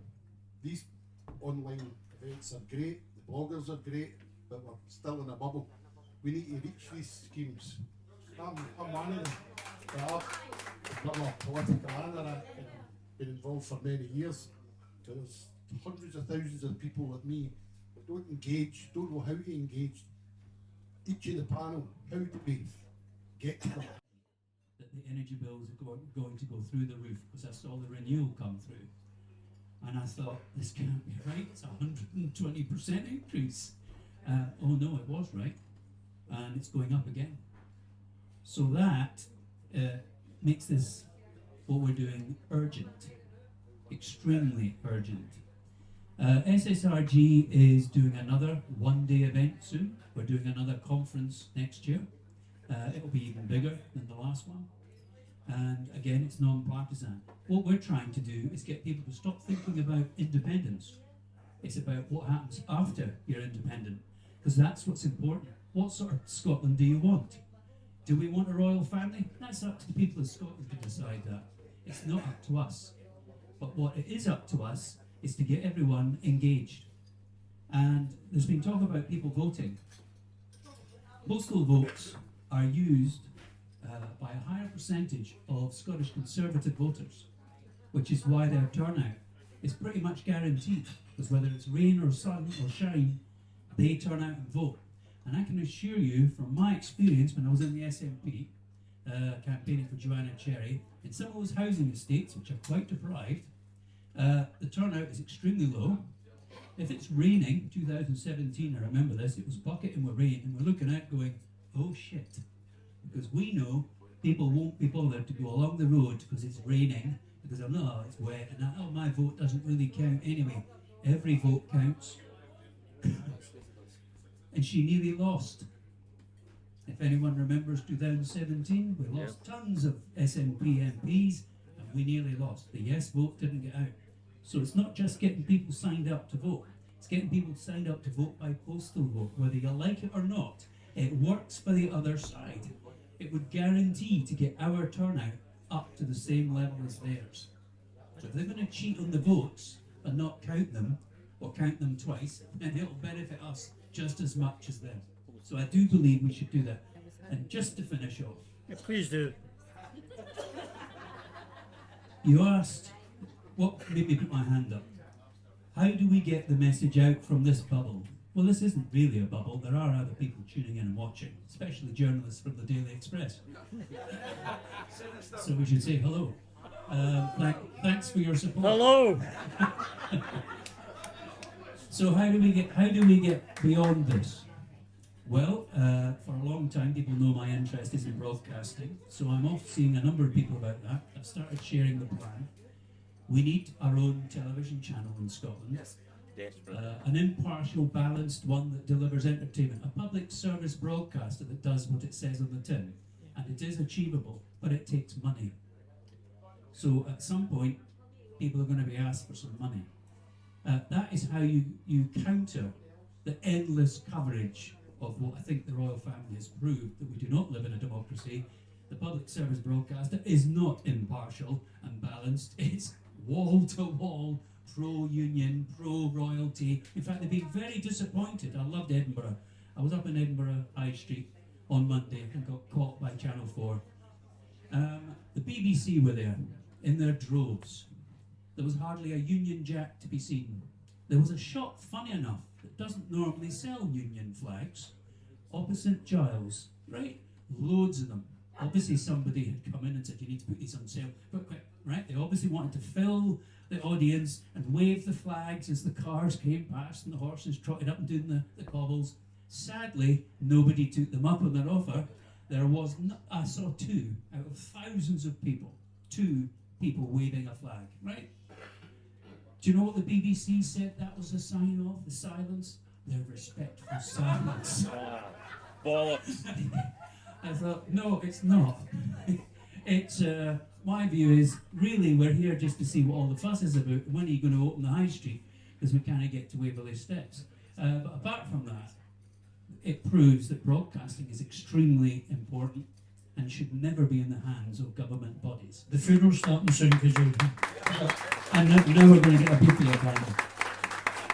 But to go back to John's question, how do we engage, which ties in with what Eva said, we really need to get more into local politics and supporting local causes. And the energy crisis coming up is going to give us plenty of scope and ability to get involved with the people. They've got to see that we care and we're actually doing something about it, as opposed to just ordinary words. There has to be action, and that's down to everyone. And so you're going to have plenty of opportunities in the coming weeks and months, because it's going to be a winter of hell. Which one of my colleagues would like to answer on this? But how do we motivate people? I think that the question that John asked is a key and a very critical question. How do we engage those who are not yet on board? And it's not an easy answer, because people have got so many pressures in their lives right now. We all know that. If you've got a job, then you're having to work all sorts of hours. You're trying to make sure that you're not relying on additional benefits because you're getting paid so little in your job. I mean, I hate this term. I don't know about you, but in an independent Scotland, please, let's make sure that we abolish forever the complete and utter oxymoron of the working poor. The working poor. Brothers and sisters, see, if you're working, you shouldn't be poor. That's the reality. If you've got a job, you should not be poor.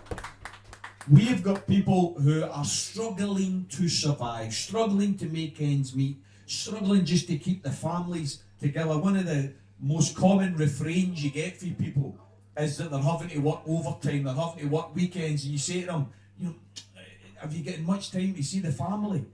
Oh, well, I'm not really seeing the family that much, but I'm working for the family.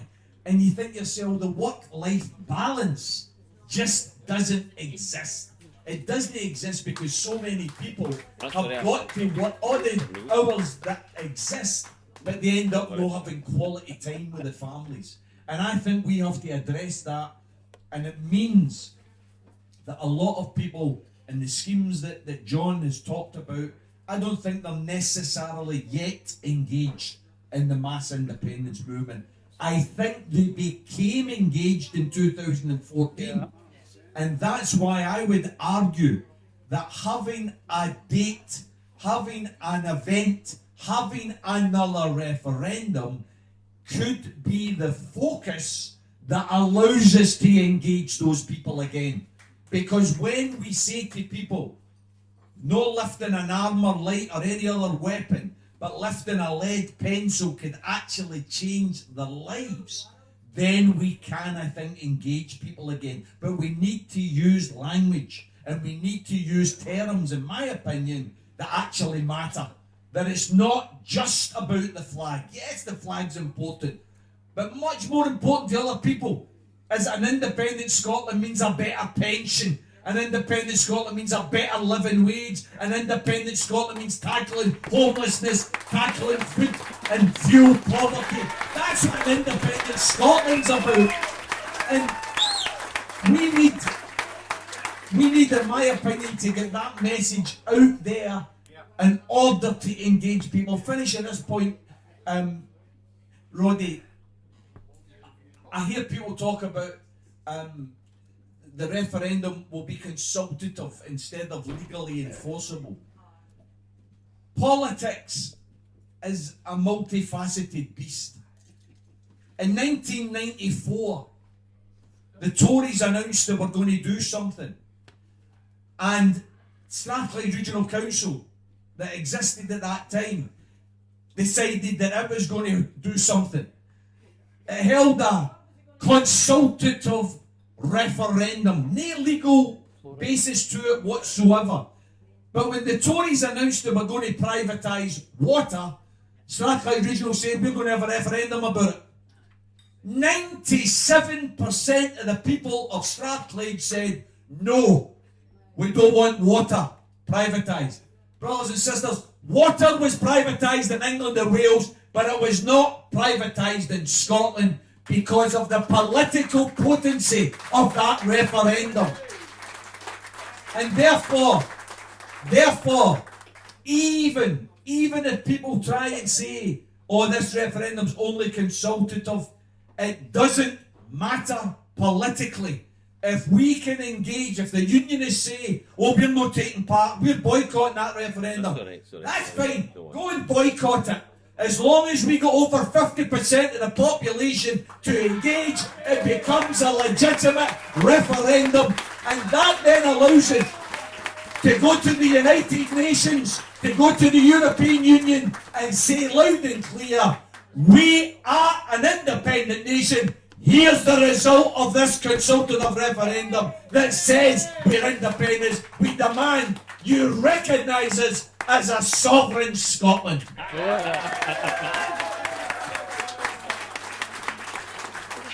Follow that.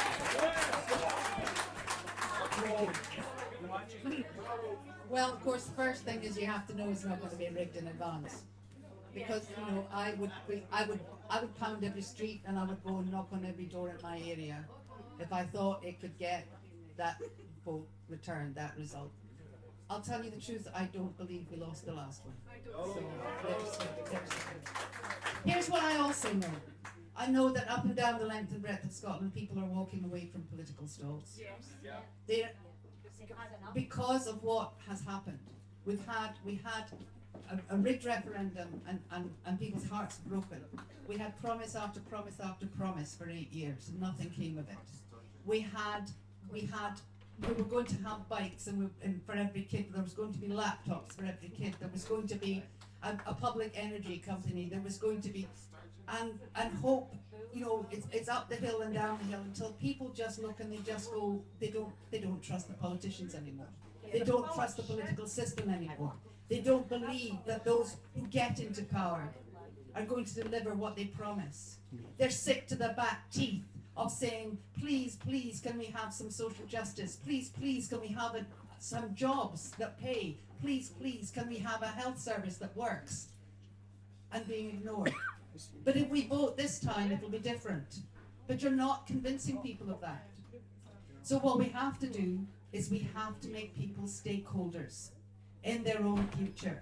Not if you vote now and this government will do this and it'll all be better. No. You are a stakeholder. The kind of Scotland that we can point to is the kind of Scotland that should already exist, because we already have those bloody provisions. We already have laws and provisions that should be taking care of our people. But our politicians aren't standing up for them. They aren't going and saying, you're acting lawlessly. You're acting outside the law. You have no right to say to the people of Scotland that they need permission for a referendum, because you've already admitted that the people in Scotland are sovereign. That means the ultimate, the absolute authority. So the Scottish government might be answerable to Westminster as a Scottish exec, but Westminster in Scotland is answerable to the people. And that's not just a philosophy, that is law.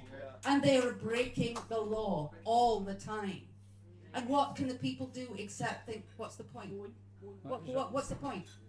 So what we have to say is, in an independent Scotland, you have these provisions. They're already there in law. You can form a Congress, what used to be the Convention of the Estates, the General Council, to hold your politicians to account. Not so that you can participate in an elected dictatorship, where every 5 years you can go and say, okay, I'm voting you out. And I hope the next lot will be better. But if they're not, I'll go along 5 years from now and I'll vote for the next lot and hopefully they'll be better. That's cap-in-hand politics, that's elected dictatorship. That is not equal power. So what we have got to be offering people is a genuine stake in their future, not relying on this person here who might just get a little too cozy and a little too comfy and do some backdoor deals with the oil companies and the gas companies and then drop the rest of us in the shit. It means coming back with a ruling and not stopping till we get it. That says you have the right to what Scotland had, a multi-cameral system where the government is accountable to the people through an elected representative body who holds their feet to the fire and says you cannot hold somebody without trial indefinitely because Scots law says you can't. It's upheld in the claim of right. You do this and you're out. You cannot make backdoor deals and impoverish the people of Scotland because our law says otherwise, and we will see to it that you do not. And people will be elected and will represent the communities on that body. We promise that because that's Scots law. That's our provision. And by the way, if we get that ruling from the International Court of Justice, when we do reconvene this body, and we have recognition that our constitution applies, we can look at all the things that have been done in contravention of the agreement for the Union, within the treaty and as the precondition. We can look at all the ways in which they have shafted our people, in which they have dropped their feces on us from a great height. We can compare it with what is supposed to be in place, what was guaranteed to be in place, and under Scots law, the fact is, we can sack the bastards. So let's...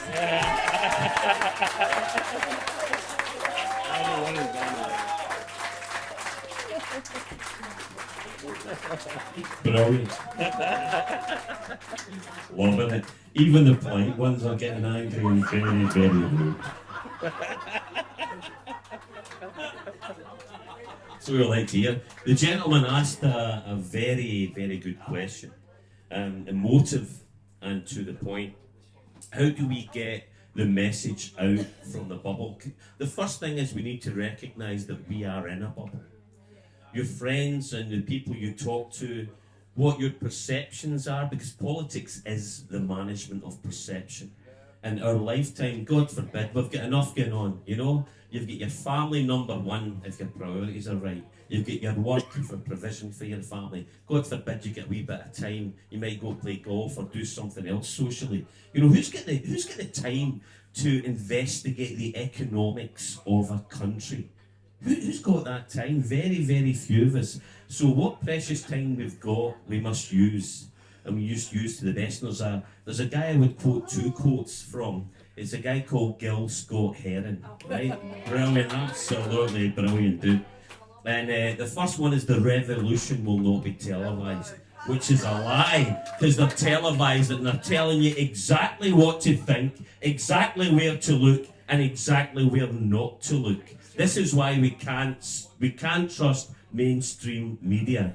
The second one is my favourite one, and it's about the military-industrial complex, and it's called, well, one of the lines in it that really, really got me is, none of us can do everything, but everyone can do something. And that's where it lies, that's where our power lies. As a people, as a community. Remember communities, remember the tradition that Scotland had, where we lived in a society that actually gave a shit about your next door neighbour, that actually looked out for them. Most people don't even know who their neighbours are. Now you get down to London, they don't give a damn. That's not us. We're different. We are different. We care. There's a socialism about us, there's a caring. And it needs to be brought to the fore. And these strategies we're talking about, the gentlemen's, how do we get the message out of this bubble? You're tolerant, you're understanding, you listen. We've got 2 ears and one mouth, use them proportionately. Listen to people, listen to them, and find out what grates them. Because people, if you listen properly, if you learn the skill of listening, you will understand people. And you will get a feeling for where they're going and what their concerns and their passions are. And if you have compassion in your heart, you will do this. If we don't, we're all fucked. And that's the bottom line. And if you don't stick together, you're trouble. And the strategy that the ladies have so superbly articulated, it's a brilliant one. We need many strings to our bow.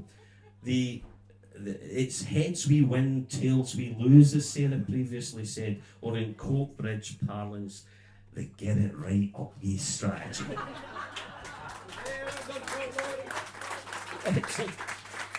I would just say, with it not sounding like a devil's advocate, but in 2014, as we all know, we all signed up an awful lot of people from the areas we're talking about, the deprived areas, and we convinced them that this was their opportunity, get independence, and we can start righting some of those wrongs. And they were let down again. We didn't personally let them down, but they were let down. And so it's going to be doubly hard for us now. And that's why I think, like your good self, we have to get into community politics as well and show by our actions that we can make a difference. Right, I think we should have one more, maybe 2 questions and then call it a day. I want one after that. Or 3. It's probably difficult right now. Since campaigning and the council elections, every spare half hour or an hour or whatever I've had, I've went and sat in schemes to a shop. Every scheme's got a local shop because that's where they shop and that's where they do their shopping and get their messages. And if you sit there for half an hour to an hour my fags or my can of juice and get talking to people coming in and out of the shop, talking to them about independence, showing them on their phones how to get registered and getting them registered to vote. And everybody could be going out and doing that. The problem is, the new, with these people, they're so far pummeled into the ground that they think that there's no hope and there's nobody cares. What I'm hearing a few times lately is them talking about Mick Lynch. He's getting the media coverage, he's up there, he's standing up for the working people. But as I say, these folk are so far pummeled into the ground. I'm seeing more addictions. I grew up in this scheme. A lot of my friends and my family are in there, deprived areas. And they're suffering from mental health problems, physical health problems, addictions, substance abuse, you name it, that's what they're suffering. And they think that there's no hope. They had hope in the SNP in 2014 and that hope's gone. So I'm sitting there half an hour every couple of days on my way to Manties, driving Manties up past the deprived area. I sit there at the shop and I have a couple of fags, talk to as many folk as possible, and I think that's something that everybody could be doing. Well done. And absolutely right. We've got to engage.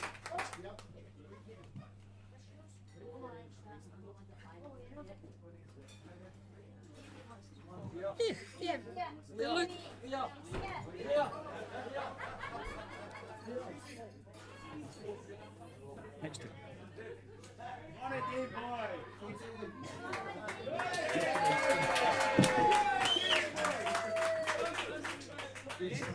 Let's get to the bubbles concerned.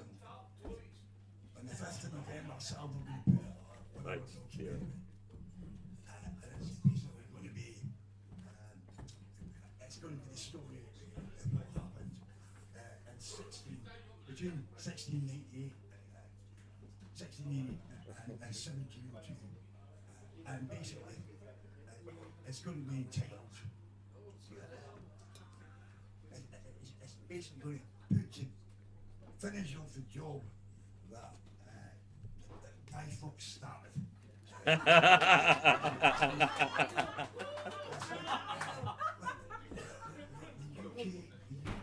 has been built on a fable, basically. We've all been brought in, but we'll be talking about it. I'm going to start discovering this thing in the last couple of weeks.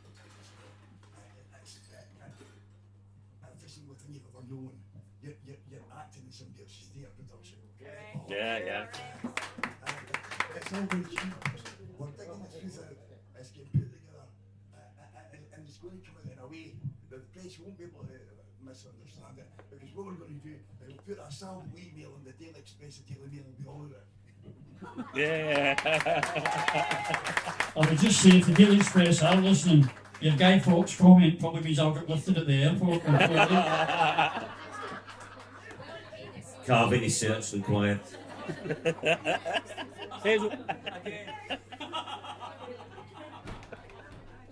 Listen, I agree with the Guy Fawkes. For me, there has been, for a long time, the right-wing fascist media in this country, and the mainstream has been taken over. Right? We've seen lie after lie. We've had the 2014, we've had the Brexit. It's been lies. It's been built on lies. I don't know if it's a bit of naivety from our part, but we need to have some kind of media presence to get our mass approach touching everybody. Yeah, we need that. I don't know how we do it. You guys are better than me, but that's, in my view, the key element of how we put the message out that we become independent. We need to be different. We need to think differently from before. Yeah. If I just say before passing it on to Yvonne, who's our journalist after Mick, all. touching me, touching you, Prince Andrew.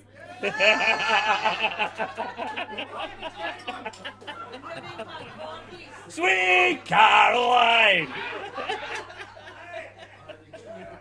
You can't take him anywhere, you really can't. No. You can take me once. Second time to apologise. I forgot what I was going to say what I've always said about the media. We know it lies, but we can see through those lies, and so can the people. What's the worst crime, in my opinion, of our media is the omissions. It's what they don't tell us. It's information they don't give us that we do, and that's the biggest problem. And I think there's no one better than our Yvonne as a professional journalist to give us her opinion on that. I think that the game's up as far as the national media is concerned. People no longer believe them. The big influence today is TV. One thing that we should be very wary of are wolves in sheep's clothing. Absolutely. 2 words, the national.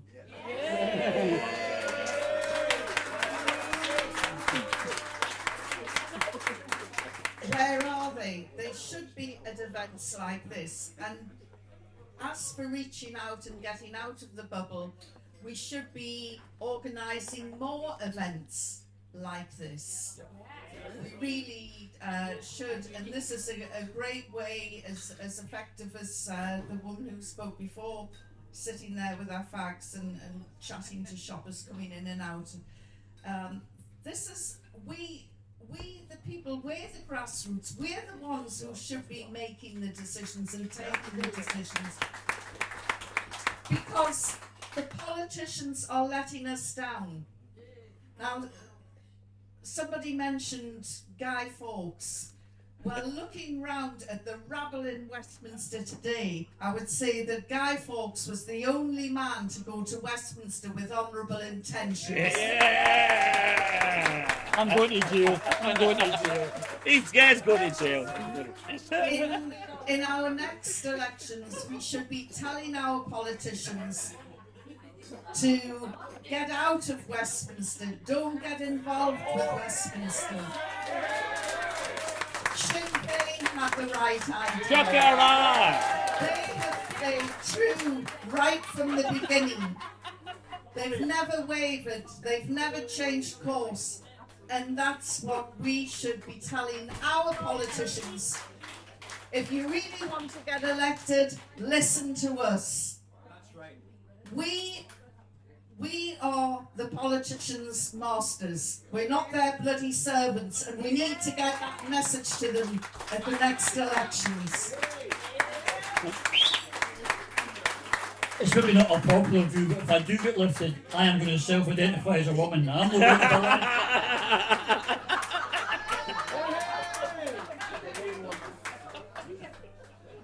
The energy bills in France are going up by 4%. You know why that is? 4%. Well, we're all needing to be a bit more like the French.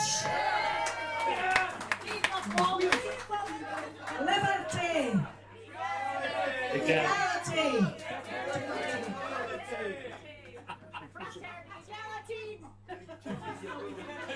On a more serious note, though, I am not a member of a political party because I have a desire to be a politician. I'm a member of a political party because I want my country to be free and to be prosperous and to realise its potential and the potential of every citizen of this country.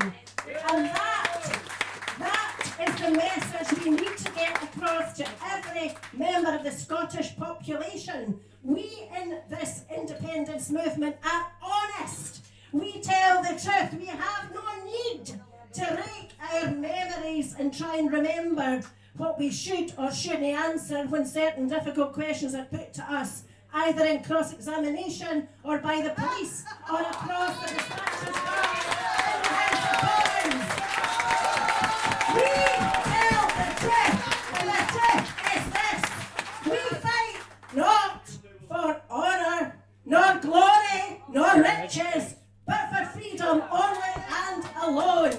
There are at least 100 people here today. I'm honoured to call you all my friends, and I know that although the revolution is not televised, it is recorded today on Prism.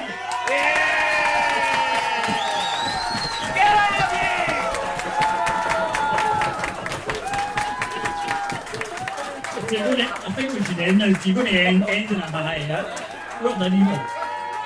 Go away! That's a question, man. I was going to say, if I could just, before you do, Robert, I was just going to say, I was thinking there's an event on tomorrow, I believe, it's going to be on the telly. And there's a lot of people that don't want to see that event. So, in my opinion, allegedly, AIM are there to make it look like the SNP are serious about delivering independence. Now, I voted SNP last year when I also went on to vote for myself. I voted Alba for myself this year and then I voted SNP. I don't know if I'll do that again, but my MP for now is Mr. John Nicholson. And while we may ridicule the Aberdeen independence movement for what they appear to stand for and what they appear to believe, it is actually beyond ridicule to see that the man whom I helped to elect, I campaigned for, and as a member of the SNP as I was then, I voted for him That's to all be right. So candidate. we'll get it. It is impossible for me to understand how this man can now get publicity for himself by saying, and I use his words, a lesbian is anyone who declares themselves so to be. So, without getting into the detail of the debate around gender recognition and gender reform, the fact of the matter is, if a politician will lie to you about what a woman is, what the hell else can you believe from them?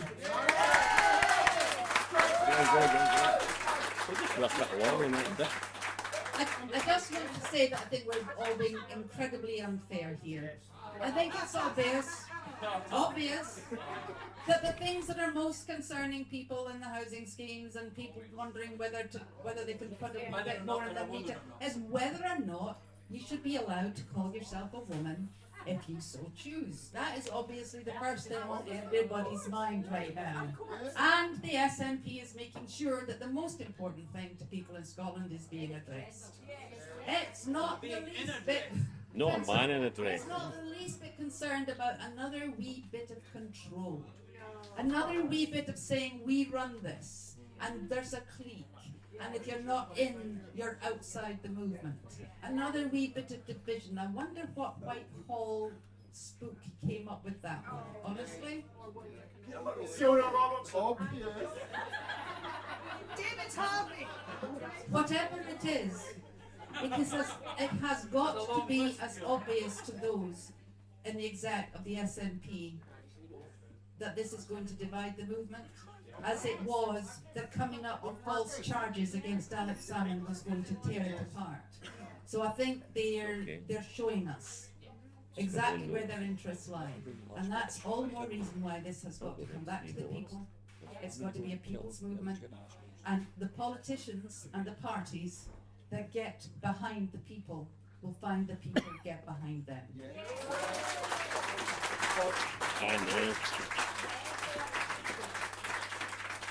So Rab's question is, what is the aim of AIM? AIM is the Aberdeen independence movement, right, where the trans rights activists have taken control.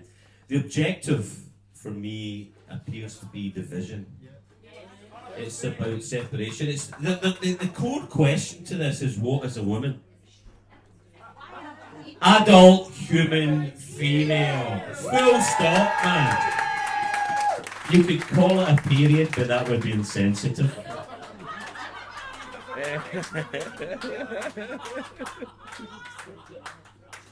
So, why are they doing what they're doing? Why is Nicola not doing what she should be doing?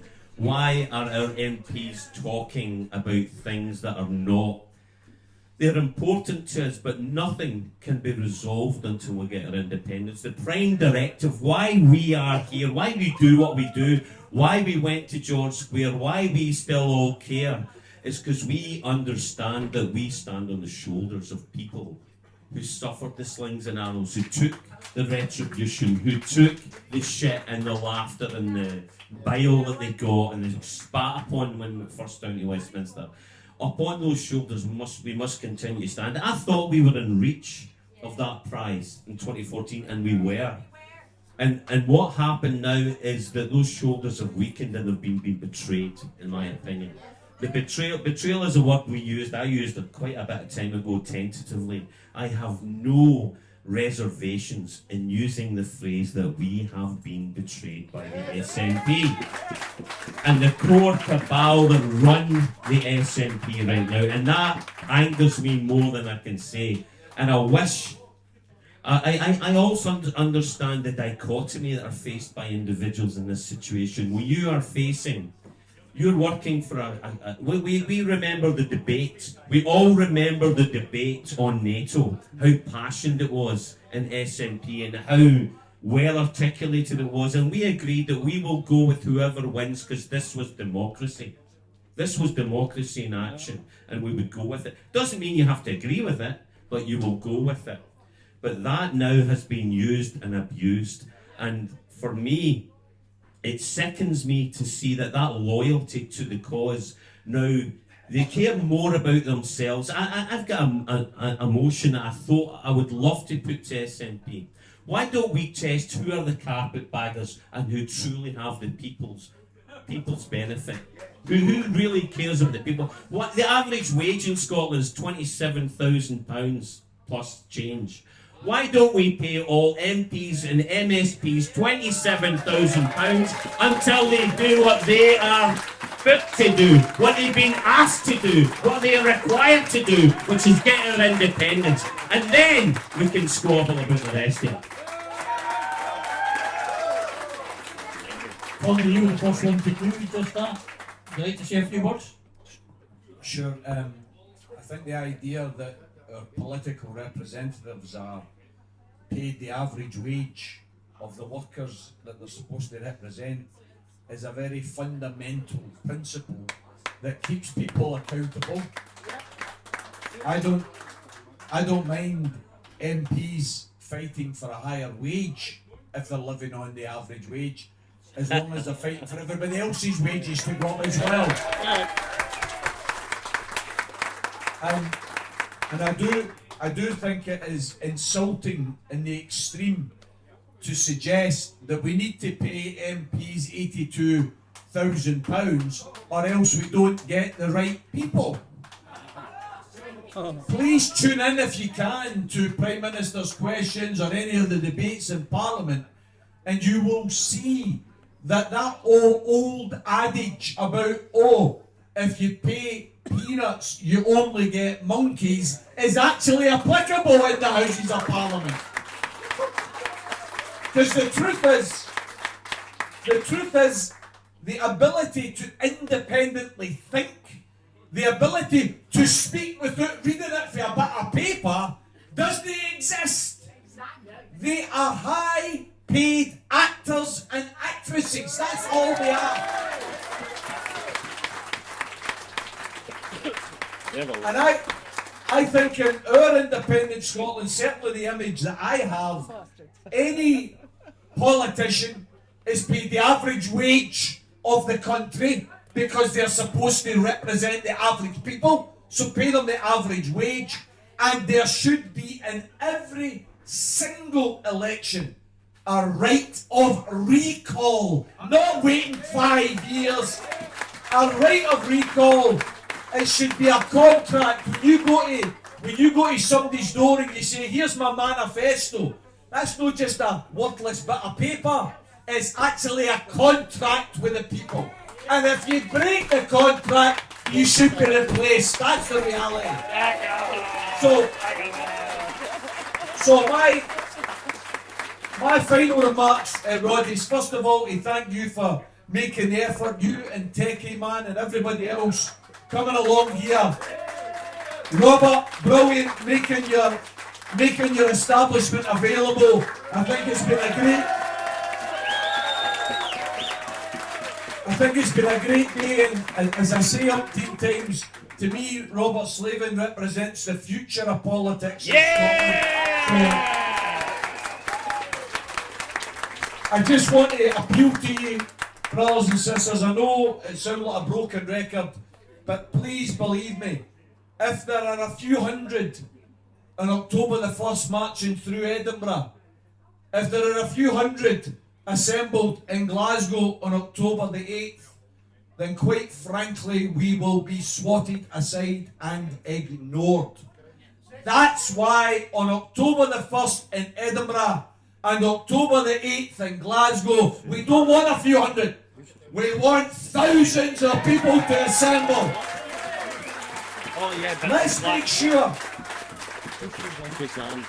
Let's make sure, brothers and sisters, that we cannot be ignored and that we actually get the politicians who are supposed to represent independence to promote independence. Thanks very much.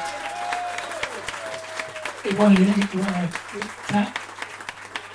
Everything that he says, and keep your eyes on the prize. Don't let anything distract you. Independence. Yeah! Like, well, I've got one last person to speak because I said I wouldn't drink anything until this was over, and I'm choking for a gin. So it's time to call it a day. But I believe, Suzanne, you would like to say something. Could, Suzanne, get the microphone to there, Hazel. No, I take it. The event on the 1st of October in Edinburgh, Salvo are having an event after it in a church hall. I can't tell you the name of the church, you'll find it on the Salvo website directly sometime tomorrow. But we'll be on from 6 o'clock to 9 o'clock. If you want to come down and sign liberation.scot or hear the wonderful Sara Saylers and any of the rest of you that we can get roped into. Thank you. Ladies and gentlemen, can I express my thanks to all of you for making the effort to come here, and again to Robert there for hosting us. If any are from out of town as well, and we're thinking about, we'll see how this goes, but we might take it on tour.